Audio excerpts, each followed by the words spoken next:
අයිබෝන් නංගිල මල්ලිලා. අද මම කතා කරන්න යන්නේ ටර්නිටින් කියන මාතෘකාව. ඉතින් ඔගොල්ලෝ මේ වීඩියෝ එක බලනවා කියන්නේ බොහෝ දුරට ඔගොල්ලෝ අසයින්මන්ට් එකක් ලියනවා හරි ඩිසර්ටේෂන් එකක් ලියනවා හරි ඒ වගේ දෙයක් විශ්වවිද්‍යාලයක හෝ ආයතනයක කෝස් එකක් කරන කෙනෙක්. ඉතින් ටර්නිටින් කියන්නේ මොකක්ද කියලා වැඩිදුර විස්තරයක් කියන්න කලින් මම කියන්න ඕනේ. ඔගොල්ලෝ විශ්වවිද්‍යාල ළමයි හැටියට ඔගොල්ලෝ ලොකු ගාණක් ගෙවලා ලොකු කාලයක් වැය කරලා ඔගොල්ලෝගේ මේ ජීවිතේ මේ වෘත්තිය අඩිතාලම දාගෙන යන අය. ඉතින් ඒ නිසා ඕගොල්ලෝ මොකක් හරි ඉන්ටර්නෙට් එකෙන් දෙයක් අරගෙන දාන්න යනවා නම් හරි එහෙමත් නැත්නම් කාට හරි කියලා ලියවන්න යනවා නම් හරි නැත්නම් AI ලව් අසයින්මන්ට් ලියවන්න වගේ යනවා නම් ඒක කරන්න එපා. ඒක එකක් වගේ යුනිවර්සිටි රෙගියුලේෂන්ස් වලට පටහැනි. ඒ වගේම ඕගොල්ලෝ ඒ අච්චර වියදමක් කරලා කාලය කැපවීමකුත් කරලා කරන කෝස් එකේ ඒ තනිකර ඒ ස්කිල් එක ඔයගොල්ලන්ට ලැබෙන්නේ නැති නිසා. ඉතින් ටර්නිටින් කියන්නේ බොහෝමයක් විශ්වවිද්‍යාල මම හිතන්නේ ලෝක විශ්වවිද්‍යාලයන් 70%ක් විතර භාවිතා කරන software එකක්. ඒ software එක ගොඩක් දුරට ඔයගොල්ලෝගේ LMS හරි VLE කියන්නේ Blackboard Moodle වගේ එකට අනුයුක්ත කරන්නත් පුළුවන්. එහෙම නැත්නම් stand alone එකක් හැටියට තියන්නත් පුළුවන්. ඒකේ මූලිකම කාර්යභාරය වෙන්නේ ඔගොල්ලෝ ස්ටුඩන්ට් කෙනෙක් හැටියට සබ්මිට් කරන අසයින්මන්ට් එක හෝ ඩිසර්ටේෂන් එක දැනට ලෝකේ පබ්ලිෂ් වෙලා තියෙන පොත්, ජර්නල් ආටිකල්ස්, වෙබ්සයිට්ස් ඒ වගේම වෙනත් විශ්වවිද්‍යාලවලට ස්ටුඩන්ට්ස්ලා මීට කලින් සබ්මිට් කරලා තියෙන අසයින්මන්ට් බිලියන ගාණක් එක්ක සංසන්දනය කිරීම. ඉතින් ඒ සංසන්දනය කිරීමේදී ඒගොල්ලෝ බලනවා ඒ කියන්නේ අකුරකට අකුරක් සංසන්දනය කරන්න ඒක කිසි තේරුමක් නැති වෙන.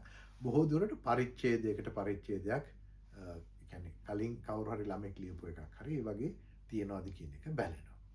ඉතින් ඊළඟට ඊට අමතරව දැන් අලුතෙන් ටර්නිටින් 2024 ඉඳන් අලුත් ෆීචර් එකක් ඉන්ට්‍රොඩියුස් කරලා තිනවා මේ AI ස්කෝර් එක කියන එක. මම දන්නවා දැන් ගොඩක් ශිෂ්‍යයෝ හියුමනයිසර් කියන software කාණ්ඩය ගැන හොඳට දන්නවා. ඒ කියන්නේ අපි තුන් chat GPT හරි Gemini වගේ AI එකකින් ලියපු දෙයක් මිනිස්සෙක් ලියපු විදිහට පොඩ්ඩක් මාරු කරන්න වගේ දෙයක් කරන්න. හැබැයි ටර්නිටින් එකෙන් ඒ වගේ දේවලුත් අහු වෙන අවස්ථාවල් තියෙනවා. ඉතින් ටර්නිටින් එකෙන්ම දැන් ගොඩක් දුරට ළමයි කියන්නේ විශ්වවිද්‍යාල ශිෂ්‍යයෝ අහන ප්‍රශ්නයක් තමයි සර් ටර්නිටින් 20ක් තිබුණාට කමක් නැද්ද? සර් ටර්නිටින් 30ක් තිබුණොත් අවුල්ද? අන්න ඒ වගේ ප්‍රශ්න අහන අවස්ථාවක් තියෙනවා. මම හිතන්නේ බොහෝ විශ්වවිද්‍යාලවල ඒක එහෙම නම්බර් එකක් හැටියට පින් පොයින්ට් කරන්නේ නැහැ. මොකද අපි හිතමු ලෝ වගේ විෂයක් ගත්තොත් ඔයගොල්ලන්ට ගොඩාක් පරණ කේසස් ගැන ලියන්න වෙනවා. ඒක ඒ කෝස් එකේ හරි ඒ ප්‍රෝග්‍රෑම් එකේ හැටි. ඉතින් එතකොට ඒ වගේ කෝස් එකකදී ඔයගොල්ලෝගේ ටර්නිටින් ස්කෝර් එක වැඩි වෙන එක සාමාන්‍යයි. ඒ වගේම සමහර අයට ඇපෙන්ඩිසස් වල තියෙන දේවල් එහෙම නැත්නම් කවර් ෂීට් එකක තියෙන දේවල් ඒ වගේ ඒවා නිසා ටර්නිටින් ස්කෝර් එක වැඩි වෙන අවස්ථාවල් තියෙනවා. ඉතින් ඒ නිසා ටර්නිටින් 25%යි හරි 20යි හරි එහෙම කියලා පොලිසි එකක් හැටියට කෙලින්ම දාන අවස්ථා බොහොම විරලයි. මොකද දැන් අපි හිතමු උදාහරණයක් හැටියට ප්‍රශ්න 5ක් තියෙන ප්‍රශ්න පත්‍රයක එක ප්‍රශ්නයක් සම්පූර්ණයෙන් කොපි කරලා දාලා අනිත් 4 ලිව්වොත් ඔයාලට 120යි එන්නේ. ඉතින් ඒ වුණාට ඔයා ප්ලේජරයිස් කරා කියලා ඔයාව අහු වෙනවා. එතනදී ගොඩක් දුරට විශ්වවිද්‍යාල වලින් මාකර්ස්ලාට නැත්නම් ඔයගොල්ලෝගේ ඒ ලෙක්චරර්ස්ලාට දෙන උපදේශය තමයි ටර්නිටින් ස්කෝර් එක ඔයගොල්ලෝ ළමෙක් වංචාවක් කරලාද කියලා බලන පැරාමීටර්ස් වලින් එකක් කරගන්න කියලා.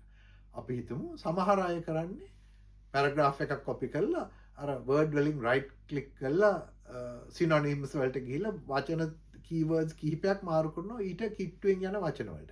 ඒ වුණාට පැරග්‍රාෆ් එක දිහා බලපු ගමන් ඔයාගේ මාකට් පේනවා මේ ඔරිජිනල් පැරග්‍රාෆ් එක මේක මෙයා මේ වචන දෙක තුනක් මාරු කරලා කියනවා. ඉතින් ඒ වගේ කරලා වැඩක් නැහැ. මොකද ඒක මාකට් බලපු ගමන් ටර්නිටින් වල පේනවා මේ ලයින්ස් 5ක පැරග්‍රාෆ් එකෙන් ඔයා වචන 4ක් 5ක් මාරු කරපු දෙයක් කියන එක. උතනියත් බලාපොරොත්තු වෙන්නේ ඔයගොල්ලෝ කරයි කියලා ඔයගොල්ලෝ පිට ආටිකල් එකක් කියවනවා නම් ඒ ආටිකල් එක කියවන්න. කියවලා ඔයාගේ වචනෙන් වාක්‍ය නිර්මාණය කරලා ඔයා ලියන්න. එතනදී ඔයා මතක ඇතුව අර ඔරිජිනල් ආටිකල් එක සයිටේෂන් එකක් හැටියට දාන්න අත්‍යවශ්‍යයි. ඒක ඒ වගේම ඔයගොල්ලෝ ඩිරෙක්ට් කෝට්ස් ගන්න ඕන. ඒ කියන්නේ අපි හිතමු කවුරු හරි දෙයක් කියලා තියෙන දෙයක් ඔයගොල්ලන්ට ඒ විදිහටම දාන්න ඕන නම් ලොකු පැරග්‍රාෆ්ස් දාන්න බෑ ඒ වගේ. සාමාන්‍යයෙන් ඇකඩමික් වර්ල්ඩ් එකේ පිළිගැනීමක් තියෙන ලයින් එකක් හෝ දෙකක් වගේ තමයි දාන්න. එහෙම දානකොට ඒක දාලා කෝට්ස් ඇතුලේ දාලා සයිටේෂන් එක මතක ඇතුව දාන්න. එතකොට ටර්නිටින් ස්කෝර් එක පොඩ්ඩක් එහෙම වුණත් ඒක වාගේ එක්සැමිනර් ප්‍රශ්නයක් කරගන්නේ නැහැ. මොකද ඔයා කෝට්ස් ඇතුලේ දාලා තියෙන්නේ සයිටේෂන් එක දීලා තියෙන නිසා. ඉතින් ඒ නිසා ඔයගොල්ලෝ මතක තියාගන්න ටර්නිටින් කියන්නේ වාගේ එක්සැමිනර් හරි වාගේ යුනිවර්සිටි එක ඔයගොල්ලෝ මොකක් හරි කළ නොයුතු ක්‍රියාවක් කරලා තියෙනවද කියලා බලන්න භාවිතා කරන මෙවලම් ගණනාවකින් එකක් පමණයි. ටර්නිටින් ස්කෝර් එක වැඩි වෙච්ච ඵලයට ඔයගොල්ලෝ ප්ලේජරයිස් කරා කියලා කෙලින්ම ලේබල් එක ගහන්නෙත් නැහැ. ටර්නිටින් ස්කෝර් එක අඩු වෙච්ච හැටි ඵලයට ඔයගොල්ලෝ හොඳ දෙයක් කරලා කියලා කියන්නෙත් නැහැ. මම දැකලා තියෙනවා සමහර ශිෂ්‍යයෝ ඉන්නවා ටර්නිටින් ස්කෝර් එක 0යි. ඒ වුණාට කොපි කරලා තියෙන. අර වචනේ එහෙ මෙහෙ කරනවා ටර්නිටින් ස්කෝර් එක අඩු කරගන්න. සමහර අය කරන්නේ අකුරු ටික දානවා ග්‍රැෆික් එකක් හැටියට. මොකද ඒතර ටර්නිටින් එකට ඒක කියවන්න බෑ. ඒ වගේ එක ශිෂ්‍යයෝ කරන ට්‍රික්ස් තියෙනවා. ඉතින් මේ ට්‍රික්ස් එක්සැමිනර්ස් හොඳට දන්නවා. ඉතින් ඒක නිසා මතක තියාගන්න ටර්නිටින් අඩු වෙච්ච පළියටම හොඳ අසයින්මන්ට් එකක් වෙන්නේ නැහැ කියන එක. මොකද ඕගොල්ලෝ හයර් এডুকেෂන් වල ඉන්න අය හැටියට ඕගොල්ලෝ පිට ඒ කියන්නේ authorස්ලා කියපු දේවල් පරිශීලනය කරලා ඕගොල්ලන්ගේ අසයින්මන්ට් එක ලිවීම තමයි වඩා වැදගත් වෙන්නේ. ඒක තමයි අපි බලාපොරොත්තු වෙන්නේ. උසස් අධ්‍යාපනයේ ඒ කියන්නේ ඔයගොල්ලෝ හොඳට well read ස්ටුඩන්ට්ස්ලා කියන එක ඔයගොල්ලෝ ඩෙමොන්ස්ට්‍රේට් කරන්න ඕනේ. ඉතින් ඒකට කරන්න වෙන්නේ වෙන පොත්පත්වල ජර්නල් ආටිකල්ස් වල තියෙන සමහර දේවල් ගන්න. ඉතින් ඒවා අරගෙන ඒවා සයිටේෂන් එකක් හැටියට දාන්න. සාමාන්‍යයෙන් අපි කියලා කියන විශ්වවිද්‍යාල පද්ධතිය සාමාන්‍ය සමස්තයක් හැටියෙන් ගත්තොත් බලාපොරොත්තු වෙන්නේ 20%ක් 25ක් විතර වගේ තමයි පිට අයගේ ලියපු කියපු දේවල් ඔයගොල්ලන්ට ඉන්ක්ලූඩ් කරන්න පුළුවන්.